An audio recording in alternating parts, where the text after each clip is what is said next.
అందరికీ hi, welcome to my channel. Please subscribe to my channel. ఈరోజు మా పండుగడికి అక్షరాభ్యాసం చేయడానికి విజయనగరం శ్రీ జ్ఞాన సరస్వతి దేవి టెంపుల్కి వచ్చాము. మొదటిగా అక్కడికి వెళ్ళి ఫొటోస్ తీసుకోవడానికి ఫోటోకి అనుమతి ఇచ్చారు. తర్వాత జ్ఞాన సరస్వతి దేవి మొదటిగా పటం అవన్నీ ఇస్తే మేము దాన్ని పూజ అలంకరించుకోవటానికి అన్నీ రెడీ చేసుకున్నాము. పంతులు గారు ముందుగా ఇవన్నీ అలంకరించుకోమని చెప్పారు. పంతులు ఇంకా రాలేదు అప్పటికే. తర్వాత వచ్చి పూజ స్టార్ట్ చేశారు. పూజ స్టార్ట్ అయింది. నేను పూజ స్టార్ట్ అయ్యాక వీడియో తీయడానికి అవ్వకపోయినప్పటికీ మెల్లగా తీసాను కొంచెం తమ్ముడు చేత. పూజ అయితే బాగా చేశారు పంతులు గారు విజయనగరంలో. బాస్రా ఫస్ట్ అక్షరాభ్యాసం ఫేమస్ అంట. తర్వాత విజయనగరం, మా సరౌండింగ్లో విజయనగరంలో చేసుకుంటారు అందరూ. చాలా బాగా చేశారు పంతులు గారు.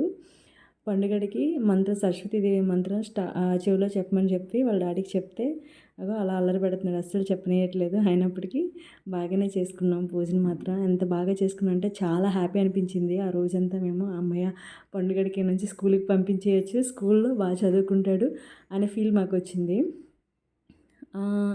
వాళ్ళ డాడీ ఏమో అక్కడ మొదటిగా స్టార్ట్ చేశారు అక్షరాభ్యాసం చేయటానికి.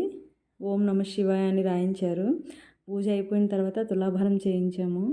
వీడు ఉయ్యాల్లో అస్సలు ఆగలేదు. అల్లరి బాగా పెడుతూనే ఉన్నాడు. అయినప్పటికీ ఎలాగోలాగా అక్కడ కూర్చోబెట్టి తులాభారం చేయించాము.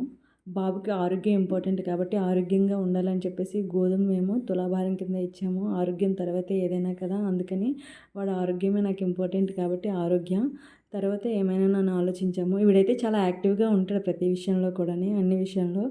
కాబట్టి ఆరోగ్యం ఉండాలి. మొత్తంగా పూజ అయితే హ్యాపీగా శుభ్రంగా చాలా మంచిగా జరిగింది. మీరు కూడా అలాగే చేసుకోండి. Thank you so much.